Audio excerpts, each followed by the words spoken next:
bring Shuffle off to your government job. And I bring libertarianism to my job. I told somebody this week that, and I apologized after I said it, but I said I hate Democrats during a conversation. Whoa. And, you know, I originally had thought she was more on the conservative end because she said her kids went to this very conservative, yes, and went to this very conservative high school over here where I live, a Christian high school.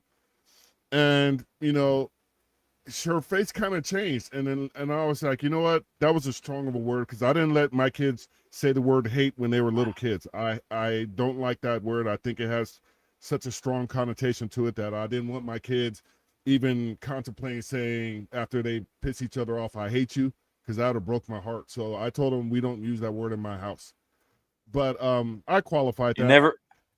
You never went full Clayton Bigsby and said if you got hate in your heart, let it out. Yeah, and I already have 2 votes because I'm voting for myself, and my boy Sean's going to vote for me.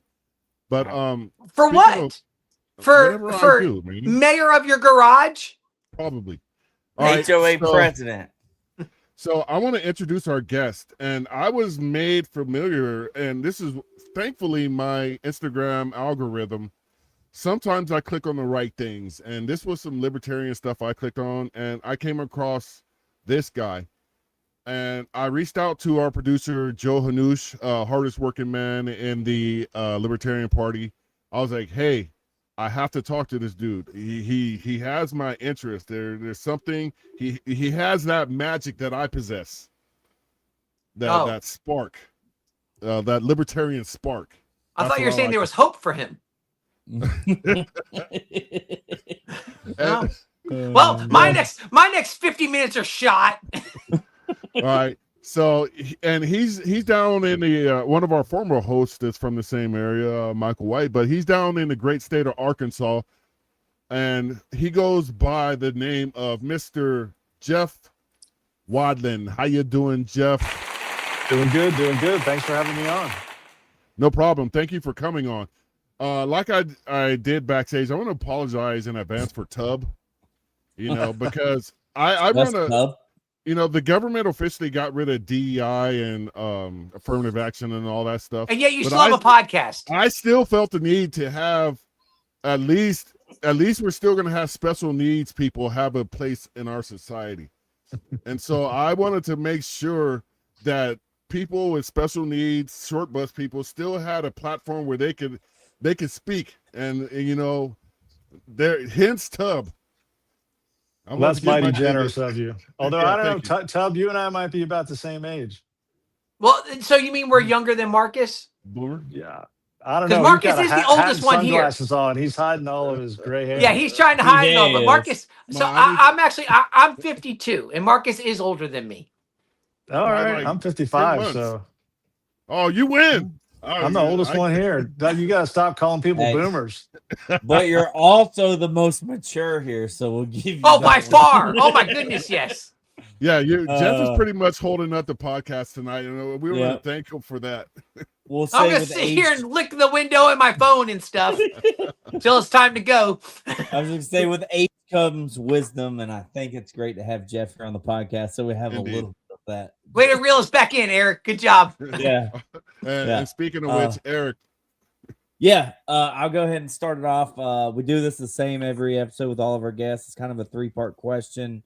I'll ask all 3 here, and you can answer them and take as much time as you need.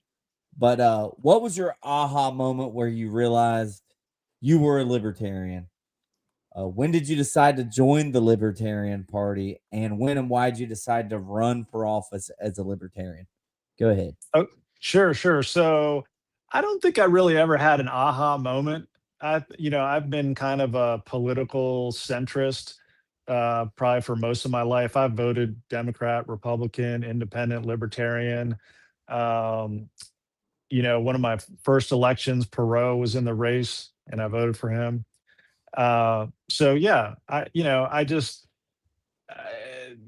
like a common sense guy. And so I think the idea of the government doing a few limited things efficiently and otherwise leaving you alone, makes sense to me.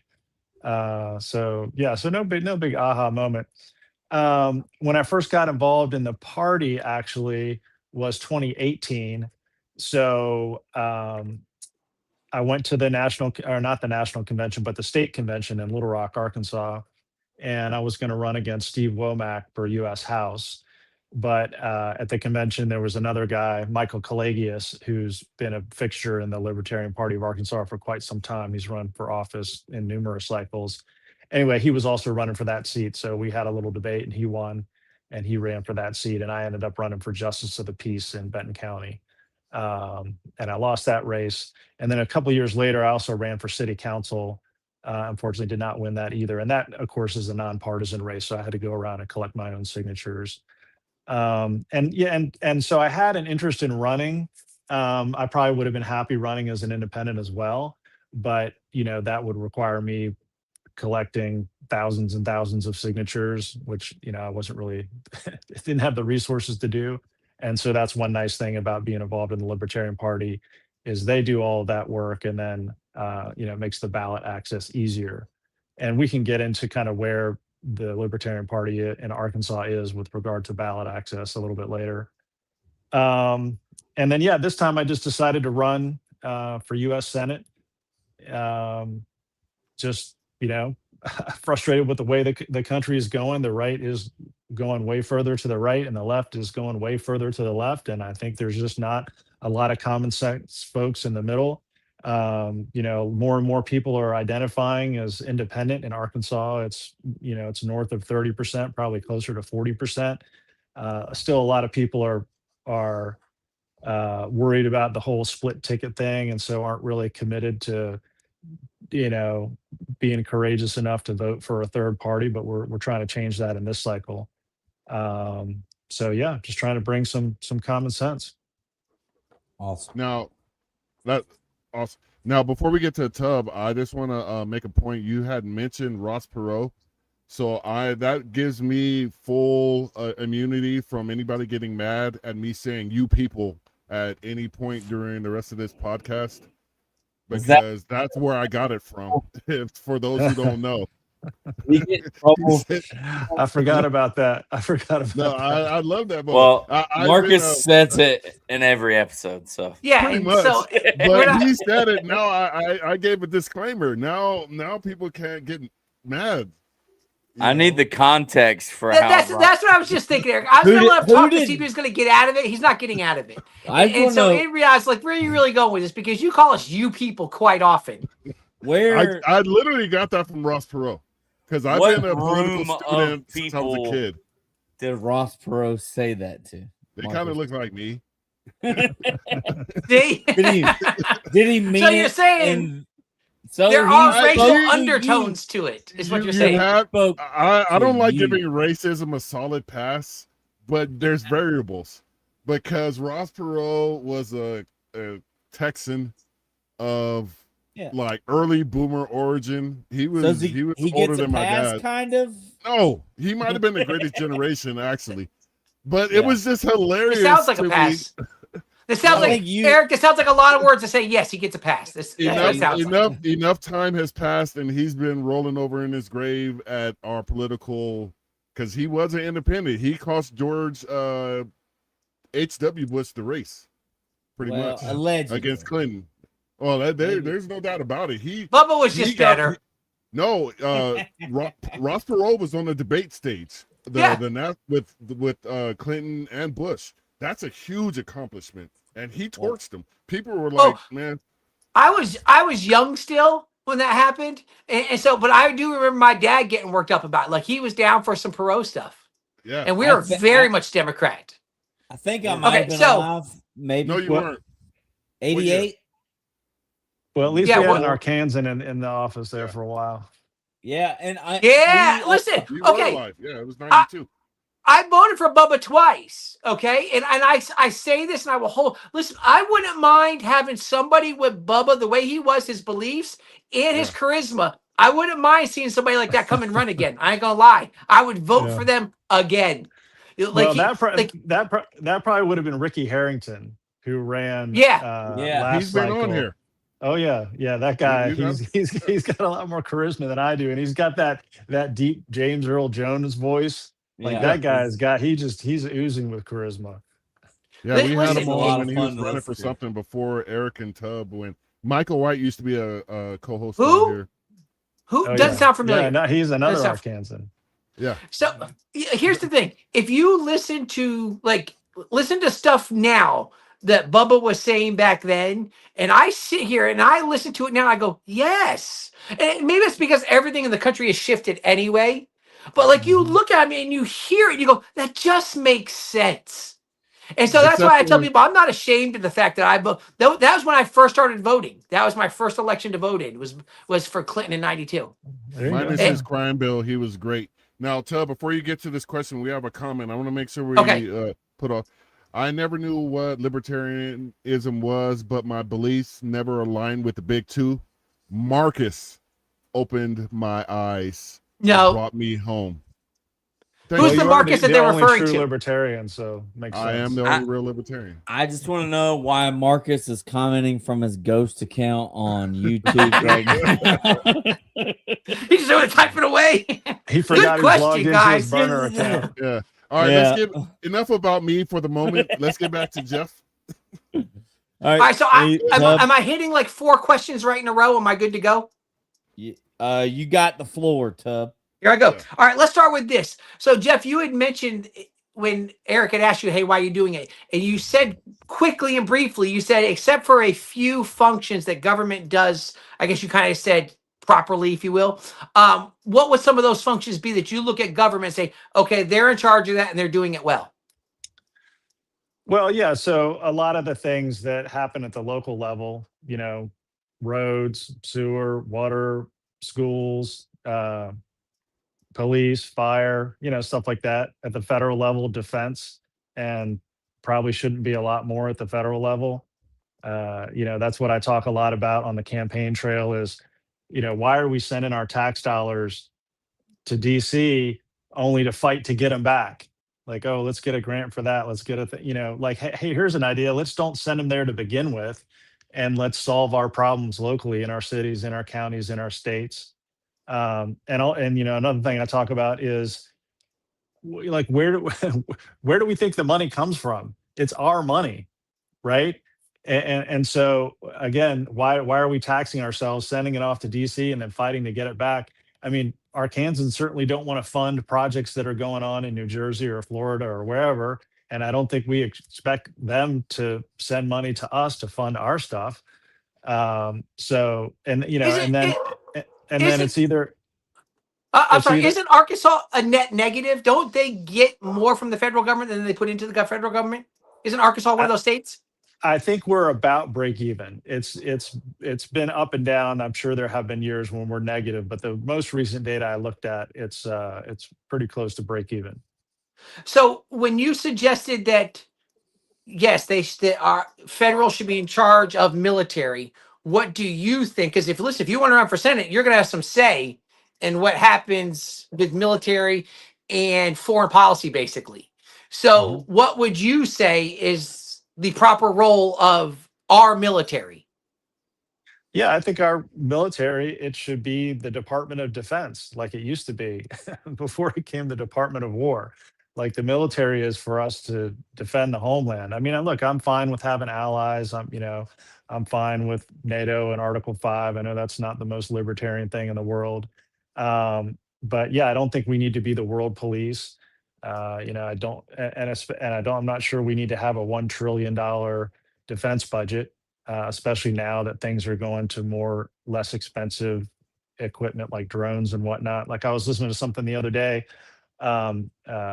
Peter Zion, I don't know if you listen to that guy. He does like a short podcast every day on foreign affairs and whatnot. Anyway, the Ukrainians wanted to use Tomahawk missiles, and we told them no. So they started building their own Tomahawk missiles, basically. But the difference is their warhead is twice as big, and they're made out of fiberglass. So I'm sure they cost tens of thousands of dollars, not $1 or $2 million a pop. They're not made out of titanium, but the difference is they can make 3 a day, whereas we make like 1 a week. So I think we just need to, and there was another thing I saw the other day. There was a aerospace defense conference in Bentonville, actually. I think the Waltons put that on because they have a small airplane manufacturing company there in Bentonville now. Elon Musk, comes to town and whatnot. And Steve Womack was there, U.S. representative from Arkansas, talking about how we need to increase the defense budget to, to pursue all this new technology with drones and whatnot. And it's not exactly clear to me why, if we're pursuing this latest and greatest technology, that stuff is less expensive. So do we just add that to all the expensive systems we have, or can we actually do some substitution there and save some money? Well, Listen, I just want to point out real quick, Tub, that what Ukraine has done with Russia should be the model of the current defense industry, period, point blank. Because they have held back this gigantic empire, the Russians, the largest army on earth aside from the Chinese, on a shoestring budget. And if they our could do shoestring that, budget. Yeah. Well, no, because Trump effectively cut them off the last 2 years. They haven't been getting. They've gotten stuff. Yeah, but they have effective battlefield weapons. They're producing it in apartments. Somebody's making the blades for the drones. Somebody's making the body. Somebody's making the arms. Everybody's doing all of these little things, and they have struck damn near to Siberia with the weapons that they've domestically developed. And it kind of makes a case for the libertarian point, where if you take people off welfare, I don't believe in like a cliff type of thing, incrementalism, but they learn to adapt and figure things out because they had to. You know what I mean? And I don't think we need to just throw people off a cliff and say you're on your own. By no means. I think welfare and stuff should be a bridge, not a highway. But it goes to show, when the mother of innovation is feeding you, you get well, so to speak. Now, real quick. Oh, go ahead. Well, I was just gonna say, the Ukrainian defense budget before the war was something like $6 billion a year. So it was less than 1% of the U.S. budget, and somehow, obviously, with our help and others, they're managing to hold off who used to be the second, strongest military on the planet, and who has nuclear weapons, by the way. Yeah, it's funny how selective we are about who can and cannot have nuclear weapons. It all depends on what Israel tells us. It's all what Israel says we can do. Now, real quick, I do want to say this, Marcus. For a brief second there, you sounded very melanated. You're like, you know what I mean? Like, you said that right in there. You're like, you know what I mean? Yeah. So, I've said for years, I says, you know what? Let whatever countries want to fight each other, let them fight each other. We're going to sit back. We're going to mind our own business. And once they win it and settle it and whatever's going on, then come talk to us. Then we'll make allies, but we're not getting involved in y'all's war. Y'all figure that mess out. Once you're done, we'll play nice with you. We'll do whatever it is we have to do. We're good, but we're not getting involved in your messes. Now, to bring it back to Jeff and to his run, okay? So I'm only going to say this the way that I can think of it, okay? Remember, I think it was the last time I was actually on. It's been a while since I've been on. We finished with why bother? Like, why bother with this? And so I'm going to ask you that question, Jeff. Why bother? Why bother running at a statewide office, knowing full well it's an uphill battle at best? So ultimately, when I say why bother, I'm not trying to be a jerk, but it's okay, like, what are you looking at? What is an accomplishment? What is a win, even if you don't win? And is the party a benefit for you or a hindrance for you? All right, so a lot to that. Let me take it one step at a time. So first of all, this race is winnable, right? Obviously, I don't have as much funding. I don't have as much volunteers, but money buys advertising. It doesn't buy votes. And I'll be in both debates that are coming up in October. I'm not sure Cotton will show up in those debates, by the way. And what I tell people is, if this was a heads up race between me and Tom Cotton or me and Hallie Schaffner, the Democrat, I would win heads up against either one, because I would get, if Schaffner dropped out, I would get the Democratic vote plus all the people in the middle. And if Cotton dropped out, I would get the conservative vote, but plus a bunch of people in the middle. So then my question is, who's really splitting the vote? And so anyway, there's 2 months left in this campaign, and a lot can happen. And I think people are looking for an alternative, and people are frustrated with Cotton, left, right, and center. There's obviously the folks on the left. There's a bunch of independents. There's a bunch of libertarians. There's a bunch of center-right conservatives that are frustrated with him. And there's, I'm pulling in people to the right of Tom Cotton who are frustrated with him, on things like the SAVE Act. So I'm pulling in folks from all over the spectrum. And then what was the second part of your question? Oh, what do you consider a win? Like if you say you don't win, what's a good win? And is the party for you a hindrance or a help? Okay, yeah. So I mean just getting the message out there, and being in it to win it. That's why I'm in it. And if I don't win, that's fine. But that's I'm I'm running a serious campaign. I'm traveling all over the state. I'm running ads. So I'm in it to win it for sure. But in terms of the party being a hindrance or not, that's actually a fantastic question. And I have this debate, you guys know libertarians. They love to debate each other, and they love to beat each other up. And so, my liberal friends think I'm too conservative. My conservative friends think I'm too liberal. And my libertarian friends think I'm not libertarian enough, which There is it is. fair, which is There fair. it is. I am kind of a pragmatic centrist, but that's okay. I think that also kind of makes my point of, if we find the platform that everybody is 90% happy with, but also everybody is like 10% upset with, then I think we're in the right place. If you find a candidate where you're 100% happy with, well, then that means somebody else is like 0% happy with them. And so I think those solutions where we're all making a little bit of a compromise, it keeps us focused on the things that we all have in common, right? Which is we all just want to be healthy and wealthy. And so, and we all need good schools and good roads and affordable gas and groceries and stuff like that. But to your question about, is the Libertarian Party a help or a hindrance? I think the big aha moment for me on that one was when I went to the national convention in Michigan. And so there were a lot of breakout sessions, and I went to a lot of those that were talking about, hey, here's how you run, here's how you drum up volunteers, here's how you raise money.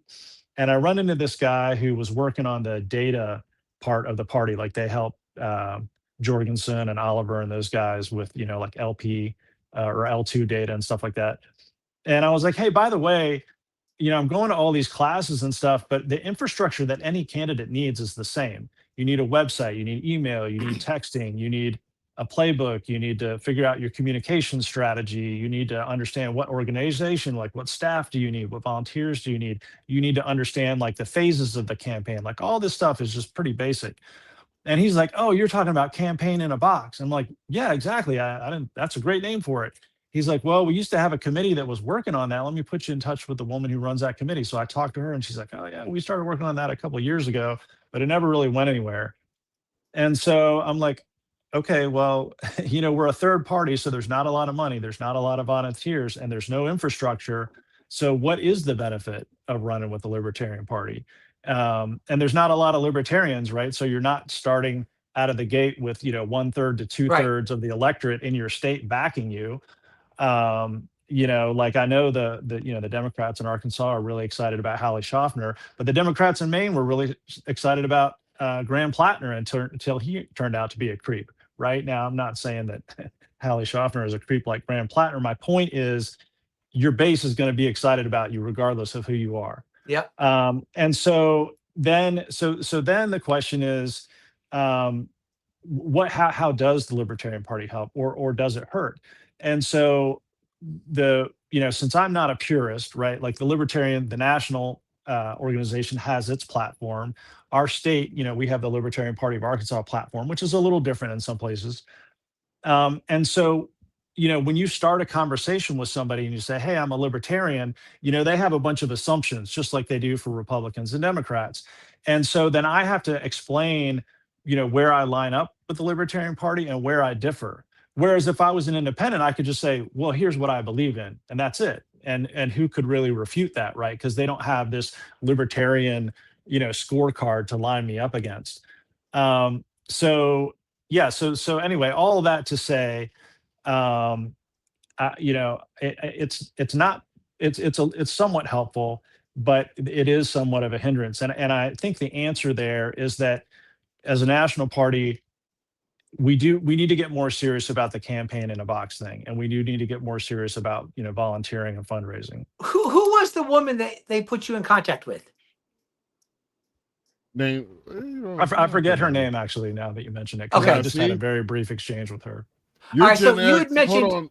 Yeah, go ahead. Yep. Real quick. You're Gen X. Don't ever ask another Gen X person to remember somebody's name, because we all know at Gen X, you could tell me your name and 0.2 seconds. Gone. It Just is gone. Yeah. So don't I only have so much space for stuff, and I got to remember how to get back to my house from the church. So Gen X I might not people remember are a name. already looking at the next question or something they want to find out about you. But we're going to take And a that's not break. a good characteristic for running for office, by the way. It's good to be able to remember names. That is horrible. It's good to have a younger person. Joe Biden got to be president with it. Yeah. Somehow it can still work, and I'm pulling for you. But we're going to take a quick commercial break. Below I posted the link, jeffwadlin.nationalbuilder.com/donate.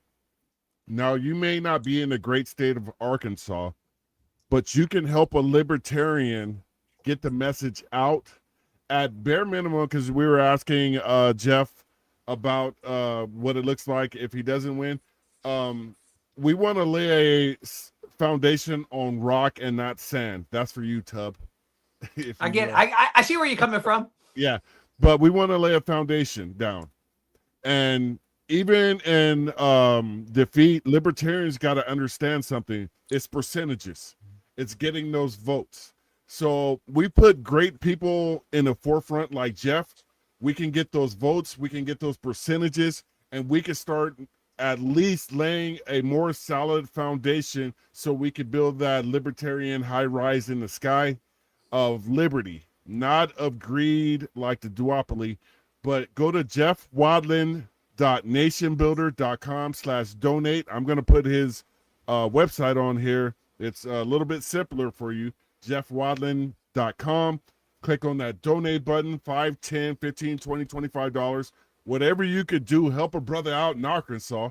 And Tub, I intentionally said brother with the A, not the hard R like you say, brother. Right. But it's usually not brother. I use the hard R. But you can don't just listen because I have a smooth voice like Jeff's boy Ricky Harrington, who was a guest on the show a while back. But you can help. I think you were like throw mama from the train.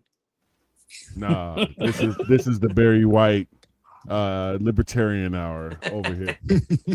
But help a brother out. This I joke, but I'm not joking, because libertarians need to put their money where their means are. You can't just be based online. You have to be based coming out of your wallet, so we can get some base people into office, since they're kicking everybody out like Thomas Massey, like they did Justin Amash, a former guest on this show. But you guys need to do more than, and share this podcast. Share Jeff Wadlin's podcast so people can see what a libertarian looks like. So I would just to add to what you're saying too, if people don't want to donate money, we are in a social media world, for better or worse. So also I would just ask folks, follow me on socials, X, Facebook, Instagram, whatever, and like, comment, share. And then also, go into, if you see stuff in the media, go in there and tag me. If you want to get onto my competitors' social media, and tag me, that kind of stuff is super helpful as well. Yeah. Shout out to Joe Hanush for reaching out to you, because I just assume Joe knows every single libertarian that there is for some reason, because he has everybody coming through here, and we've had some great people on this podcast, Jeff included in that group. So thank you, Joe Hanush, for all the work you do. We truly appreciate you. I think we're gonna pass the mic. Eric, Jeff, did you have a follow-up on that, or you need another question? No, that was it. All right, Eric. Yeah, Jeff, this kind of came up in your intro, and I want to ask you about it, and it's kind of a piggyback on Tubbs' question. If the party as a helper or hindrance, but you mentioned about discussing Arkansas's ballot access. And I know in the past it's been a problem, and a lot of that was whenever Michael White was one of our co-hosts. Don't know who that is. That Arkansas kind of goes back and forth. They'll gain it, they'll lose it. It seems like every election cycle they really have to fight and gather the signatures to get back on the ballot. And I'll let you kind of discuss that. It seems like something that's very important to your race. Yeah, absolutely. So every couple of years, since we're not an official recognized party, we have to collect, I think it's about 30,000 signatures to get back on the ballot. And the mega party in Arkansas, which, you know, it's never good for either party to have total control. And in Arkansas, it happens to be the GOP. Every cycle, they change the laws to try to make it harder. They move the date back. They require more signatures. You know, they require rules about, you know, who's collecting the signatures, all this kind of stuff. They keep trying to change the rules. They change the rules. We sue them. They lose. They change the rules back. We collect the signatures. We get on the ballot. Then a year later, they change the rules. We sue them. We win. They change the rules back. We collect the signatures. We get on the ballot. Now, if we get 3% in either the presidential race or the governor's race, then we remain an officially recognized party into the next cycle.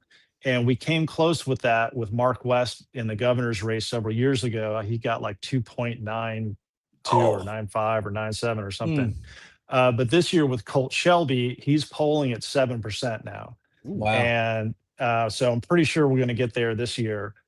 And he's got a really good shot. If you haven't had him on, by the way, he's a great guy. You definitely should have him on.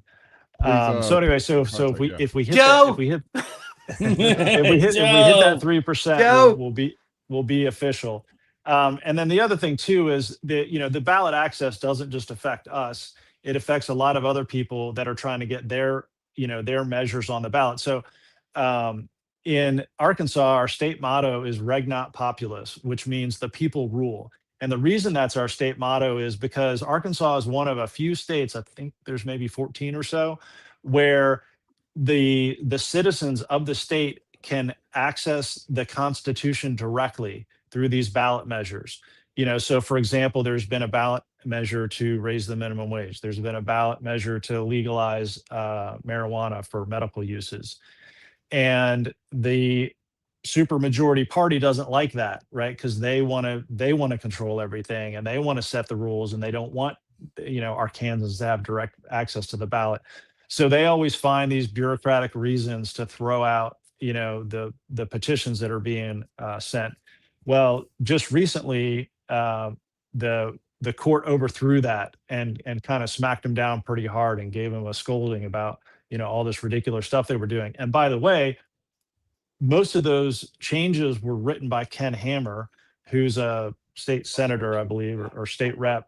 Anyway, he is now running as the Republican for Secretary of State. And it's the Secretary of State's office in the state government that controls all this ballot access stuff. So they're running the guy who has written the most onerous laws restricting ballot access, which just all got shot down by the courts. That's the guy that they want running the voting system. So this is why we really need the libertarian in there, Michael Packo, Dr. Packo. He's the chair of the Libertarian Party of Arkansas. Fantastic guy, heart of gold, and just very eloquent, very much a standard bearer for the Libertarian Party. He was recognized with an award at the National Convention this year. Anyway, he is running for Secretary of State, and I love his tagline. His tagline is, "Elections are too important to be left to the Democrats or the Republicans." So to everybody listening out there, vote Libertarian for Secretary of State in Arkansas. That's awesome.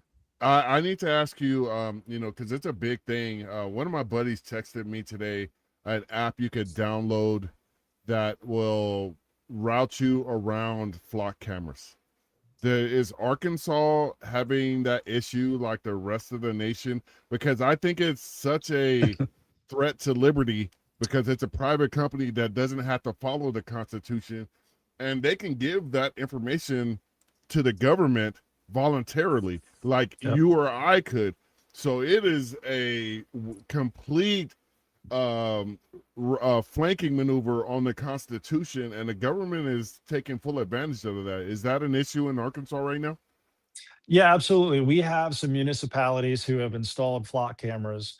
The good news is that just in the last month, probably half a dozen that I've seen, communities have reversed themselves, and the local government or the local police or the sheriff's department has decided to pull those out. So all of this is democracy in action, right? People are speaking up and their voices are being heard, and a lot of those contracts are being canceled and those cameras are being pulled out.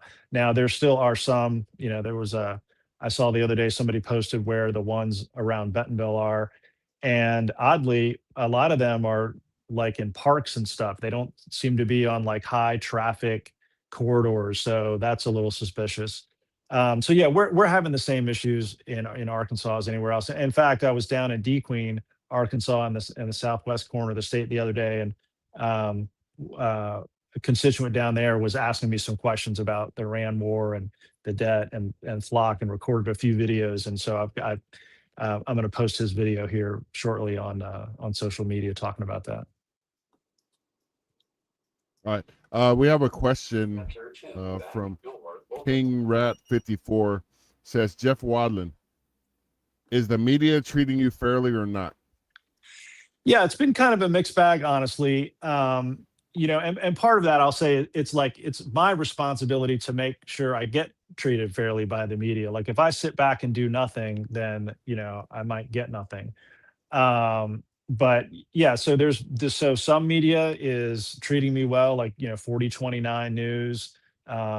They've had me on. Initially, they did not. The reporter had reached out to me, and I emailed her back and said, yeah, I'm happy to be on. And then she got on TV and said, Jeff Wadlin didn't respond. And I was like, yes, I did. And so she had the Democrat and Republican on, but I wasn't there. So anyway, and then I tried to, reach out to the station again, no response. So I hopped in my car and drove down there and went up in the elevator and left my phone number. And I was like, I am available. And so anyway, but it was, I don't know, spam box, who knows, whatever. So then she had me on, and now she's been consistent about that. A lot of newspaper articles and things like that I've been interviewed for. There are some outlets where I haven't gotten exposure, or they'll skip over me, but I just use that as an opportunity to follow up and say, hey, just don't forget this is a 3-party race. And then as I mentioned, the debates, there's 2 sets of debates coming up. I'll be in both of those. So yeah, it's a little bit of a mixed bag, but I've got to do my part in that too. And at this point, I'm issuing press releases once a week as I travel all over the state. I'm visiting all 75 counties and all 185 towns that have 1,000 people or more. And so also as I'm driving around, I'll make a personal call to the media in each town to be like, hey, I'm on my way. I'll be there tomorrow. I'll be at the courthouse. I'll be at the library. I'll be at this restaurant, wherever I'm going to be. If you want to come visit, we can talk. Like I talked to a reporter over breakfast in Mena, Arkansas the other day, a fantastic little town. The economy is pretty vibrant because they've got kind of a diversified economy there. But yeah, or I'll tell them, yeah, meet me where I'm going to be at, or if you want me to stop by before or after and chat and do an interview, I can do that. So yeah, it's you kind of you get out of it what you put into it, basically, I would say. Awesome. Before I pass the mic to Tub for his multi-part question, I just want to say 4th largest economy in the world. And you mentioned 14 states that are where citizens have access to the Constitution. California is the only state that is a republic. Our official name is the California Republic. I just want to point that out to Tub. The most communist republic that's ever existed. I doubt it. I would give that to New York. Listen, you guys are fighting for the bottom. Well, yeah, I mean, somebody has to scrape it off because the next person doesn't want a dirty barrel. So, all right, Tub. All right, so Jeff, you had mentioned about how if it was a head-on race, a one-on-one race, you'd have no issues here, but that's not your reality. So know that you're walking into this, and people tend to listen. we all know this is how we got to where we are. People are like, well, I'm so tired, my party this, my party that. But when the time comes, they stay inside a party. So with that, so the reality is most people are going to stay within inside their own party. That's just so. How much can you pull with just libertarian votes? Like how many libertarians are up there in Arkansas? And then also, who are you finding that you're able to kind of steal votes from to kind of boost your numbers a little bit? Sure. The libertarian numbers are pretty small in Arkansas, but I think it's on par with other states. So like I mentioned, I've worked with the folks that work with the L2 data, and I've seen some of the data from other states, and it's pretty similar. And and I've seen the data on the folks who donated to the presidential candidates in the Libertarian Party. So there's a handful of folks out there, but it's not, it's pretty small. And also, and right now I'm polling like 3 or 4%, which is kind of typical for libertarians in this state. Colt's doing better at 7% because he has some notoriety from fighting with the governor about this prison that they were trying to build in his backyard and some other things. So that's been some nice traction for him. But and when you break down the polling about, because they crosstab that, right, to say, okay, well, where are the Democrats and Republicans voting, where are the independents voting, and the votes that I'm getting are people who have voted for a third party in previous elections, libertarians and independents mostly. So, and then, yeah, other than that, obviously I'm getting a lot of conservatives who are, center right and just are frustrated with how far right the party is going, and or just feel like, where the GOP is going is not small government. It's not America first. It's not anti-wars of aggression. It's not fiscal responsibility. So a lot of those folks who feel like Tom Cotton is not the conservative that they thought that they were getting, are coming to the Libertarian Party. How is midterm turnouts for you guys usually? Very bad. So Arkansas ranks very high on election security. We've had voter ID for a while and some other things, but we are near the bottom on turnout. So I forget the exact numbers, but I think less than half of eligible voters actually turn out to vote in any election. And so, like with everyone, it's certainly lower in the midterms. All right, so let's say we have a Senator Wadlin. You get in there day one. What do you do? And when year one is over, what are you looking to accomplish? Yeah, my primary focus would be on affordability and inflation. And so, that's the thing. I was actually talking to a guy today at dinner I bumped into, and he was one of these, conservatives who's super frustrated with cotton. And so I think he said he's going to vote for me. So that was encouraging. But what my competition and in a lot of races around the country, people are complaining about inflation, but they're not talking about what the solution is, right? And I'm like, well, I can tell you like where it's coming from and what the solution is. So the solution is to end the tariffs, end the war, Fed reform, so we stop printing money, and balanced budget amendment, so we stop borrowing money and going further into debt. All of those things are inflationary. And then, oh, by the way, what does the Fed do when there's inflation? They raise interest rates, which, it's not inflationary, but it makes everything more expensive. And so it's those 5 things that are killing us that need to be addressed. Who are your allies? You show up in DC. Who are your allies? When you walk in, you go, okay, hey, listen, this is who I'm down They're with. all gone at that point. I'm just kidding. I guess right. Maybe Rand Paul's still in the building. Maybe. Yeah. That's a question I get a lot, especially like in Facebook comments and stuff. People are like, who are you going to caucus with? And I say, I'm not going to caucus with either party. I'm going to caucus with Arkansans. I'm going to, I'm there for my constituents.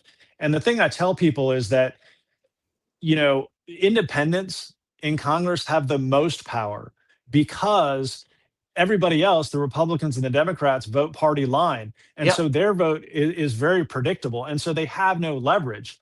Sometimes you get these independent minded folks who are still, in a party, and they can kind of be a swing vote.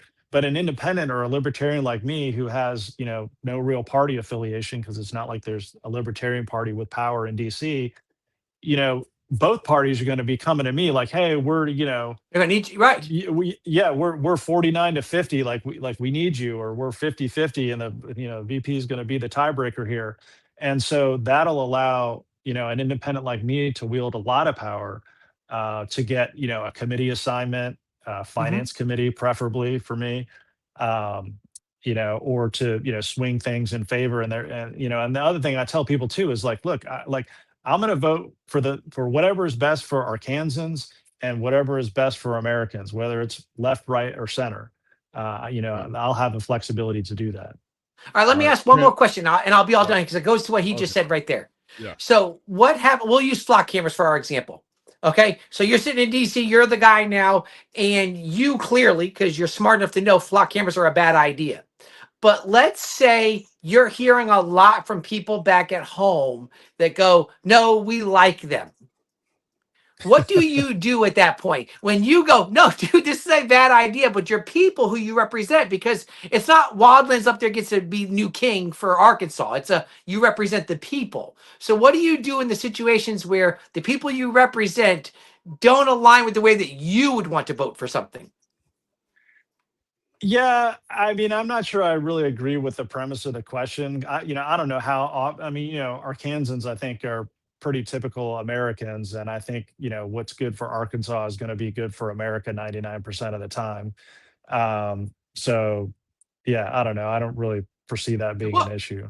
Well, what I'm saying though is that because here's what happens: you get a topic, whatever the issue is, you're going to have people who reach out and fuss and complain because that's what they do. But so, what do you do when?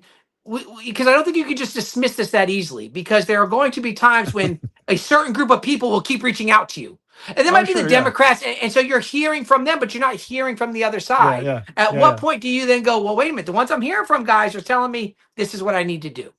Yeah, I mean, look, I've spent my whole career in business, and in business, at the end of the day, you have to make a decision, and you're not going to make everybody happy, and that's okay. And so part of one of the most important things is just listening. What people hate the most is when nobody listens to them. Like if you make a decision and you haven't listened to them, that's what infuriates them. If you listen to them and then you say, okay, I heard you, and here's why I'm making the decision I'm making. You're not going to like it because this is not what you want, but I heard you, and here's why I'm going this other direction. They might not be happy, but at least they understand, and at least they feel heard. All right. So we have a question from King Rat 54. Jeff Wadlin, what is your business background? Yeah, I've done a lot of things. So, I was pulling weeds and mowing grass before I was 14. When I got my work permit at 14, I was scooping ice cream and bussing dishes at the Swensons. And then once I could drive, I was working construction. I was a carpenter for a custom home builder in high school and college. And then I studied aerospace and mechanical engineering at the University of Virginia. Went to work for Caterpillar and Power Systems. Went back and got my MBA at Kellogg Business School at Northwestern. And then I started my own company. It was called Next Part. It was a venture funded thing back in the .com era. We were the world's largest, or the country's largest online junkyard for a few years. So we licensed the data of 1,000 salvage yards all over the country and put a website and a call center on top, so body shops and insurance companies could find the used auto parts that they needed. So that was pretty fascinating. Then I went on to work at Capital One at their headquarters in McLean, Virginia, just outside of DC. And I did product strategy and marketing strategy and product innovation for them. Then I did my own consulting business for a while and moved to Arkansas and started working for Sam's Club. They hired me as a consultant to develop a new fuel pricing strategy for them. And then they hired me on full time to run merchandise analytics in their decision sciences team. And then I moved over to work in membership and worked my way up and ended up running membership for the whole country, which was about a $2 billion P&L, and the whole life cycle of the member and all the aspects of membership. And then I left there in 2022 to start my own consulting business. And that's what I do now. And I've just ramped down my client load so I can run for office. I'm glad we got to that at the end of the podcast, because it sounds like you're almost as smart as me.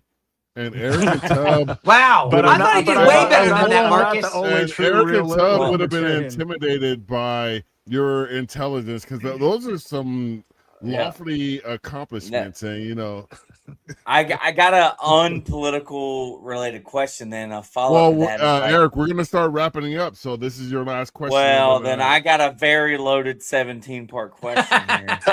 But the unrelated to your race, like as far as your professional career, do you miss doing the engineering aerospace stuff? Are you glad you moved into the business side of things? Can you elaborate on that? Yeah, I do like the business stuff more. I think when I was a kid, I liked math and science because everything was black and white, Yeah. But it's actually the more complicated problems are in the gray area. And also just like working with people and teams and building things, that I love, when you like, that's so in business, you still get the, solving complicated problems like when you're an engineer, and arguably they're more complicated just because everything's a little bit more nebulous, and there's, you can't get down to the third decimal and put your answer in a box. So I really love, working with people and building things and stuff like that. Gotcha. Awesome. All right. The rest of my 17-part question, kind of a callback earlier to the party being a hindrance, but your campaign page, and you mentioned a lot about common sense. Do you think right now libertarians and the Libertarian Party is struggling with just being a good common sense, regular, middle of the road individual, or verging on the outside wings of extremism? Like you said, the right's going more right, the left's going more left. That should make it to where our libertarian tent can be bigger. What are your thoughts? Yeah, I mean, that's what I tell people is that the Libertarian Party, it is a big tent, which not a lot of people in it, but it is a big tent. We got big tent, a lot of space for everybody. Exactly. Yeah. So if you want to come in out of the rain, come in our tent, we got room. But there's people all over the spectrum, and I'm a little bit more pragmatic than some of the ones that are, we're on the spectrum. Spectrum. That are a little, second time you mentioned spectrum tonight, and yep. that are a little more pragmatic. But the other thing I tell too to like my libertarian purist friends, in Arkansas is, I don't necessarily disagree with the end point that you're trying to get to, but if you're trying to lift weights and bulk up, you're not going to go from 200 to 250 overnight. Or if you're trying to lose weight, you're not going to go from 250 to 200 overnight. If you're trying to drive to Orlando for vacation, you can't teleport there. And you get the point, right? If you want to build a house, it's going to take months or a year.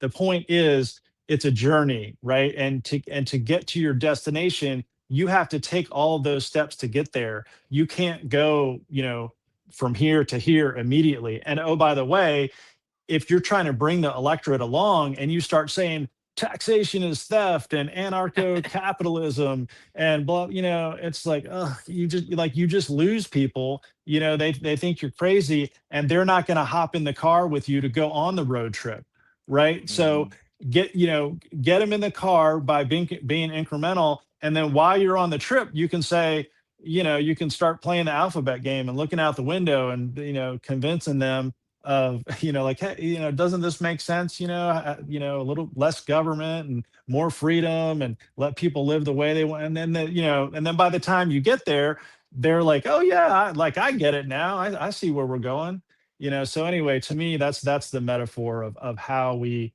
get to where we're going, bring people along. Word. All right. I'll end my questions here. That's it. I'm done. Great answer. Oh, that is the last one? Okay. That was the last one. I got more, but I don't want to take up the rest of the time. Yeah. Tub's got 1 minute. He's got to go. This could easily have been an hour-and-a-half episode, but go ahead, Tub. Oh, mine's going to be real easy. In what way are you different than the other two? So if you're going out there and you're talking to somebody on the street and they're going, hey, dude, I got my party, I'm good. How do you win them over and say, hey, here's how I'm different than those guys?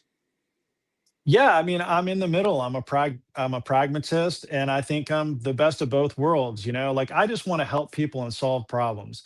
And I think on the things where it makes sense to be more conservative, I'm more conservative than Tom Cotton. I want a smaller government. I don't want endless foreign wars of aggression. I want a balanced budget. I don't want endless debt. I don't want us printing money. I want us to respect the Constitution, which is a particular weakness of his, particularly with regard to the Fourth Amendment and FISA 702 and the Freedom Act and these things. Arkansans want somebody who's conservative in the places where it really matters to be conservative, not just like hating your neighbor, running on fear and hate, trying to, inflame your base, with, fearing your neighbor and stuff like that, which is, again, which is more of the left leaning part of the libertarian, which is like, live your life your way, let your neighbor live their life their way.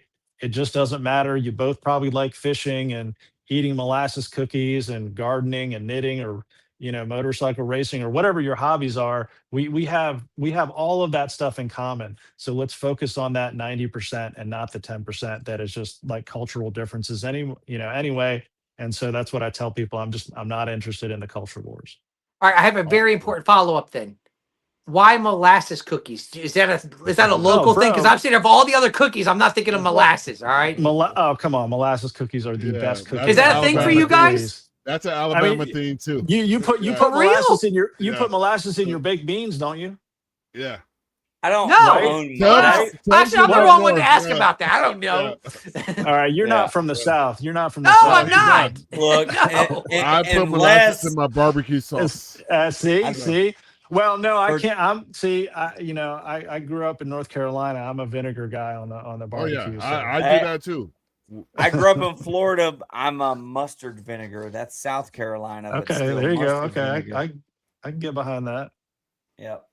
Yeah, we got our last comment of the night till I get to my question. Jeff Wadlin is a common sense voice we need in Congress. Vote Jeff Wadlin for Senate, Arkansas, as I like to say it. Arkansas. So my final question to you tonight, and I'm going to make a grand assumption here. If I hopped in your pickup truck, what are we listening to? It's a two-part question. What are we listening to? And if I'm at your house and you're going to tell me you're going to play your favorite movie for me, what would that movie be? So pickup truck movie. Oh, man. Music movie. I listen to all kinds of, I like rock, classic rock. I listen to a lot of reggae and bluegrass. So yeah, I don't know, even some EDM, and I don't know, man. My tastes vary. But nice. definitely a lot of reggae and a lot of bluegrass. Right. Who's your favorite reggae band?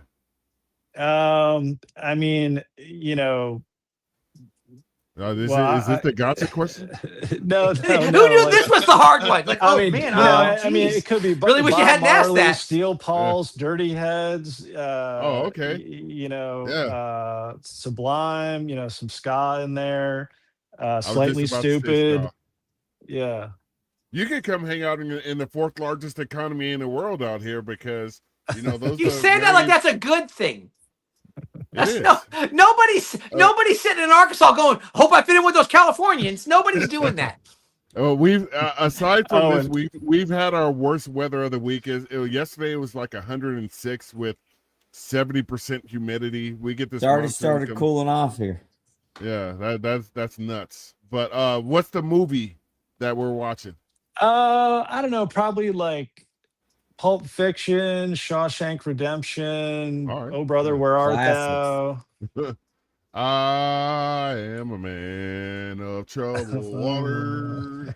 It's constant sorrow. Get it right. You should have ended this podcast 30 seconds ago. Hey, I blame my favorite pizza port Ponto IPA for. Are you doing a commercial? An unpaid commercial? Kind of. You let Gizmo Brewworks know I enjoyed the Mermaid Margarita Sour. Yes. Jeff, how can first your closing statement on one of Eric's best questions? He has Larry Sharp, and Larry Sharp snipped it and replayed it all over the place. What's your final elevator pitch to the voters of Arkansas, and how can the people get in contact with you or find you on social media? Yeah, I'm just a mad dad. I'm in this because I want to make a difference, and I want people to be healthy and wealthy. And I'm focused on prosperity, responsibility, and liberty. and people can reach, they can find me on my website, jeffwadlin.com. I'm on Facebook, X, Instagram, all the socials. So yeah, track me down, give me a follow. Yeah, share and retweet, and yeah, I'll take all the help I can get. All right, before we close out, I want to post this link one more time. We're just gonna go directly to your website, just in case those people that need visuals like boomers like Tub.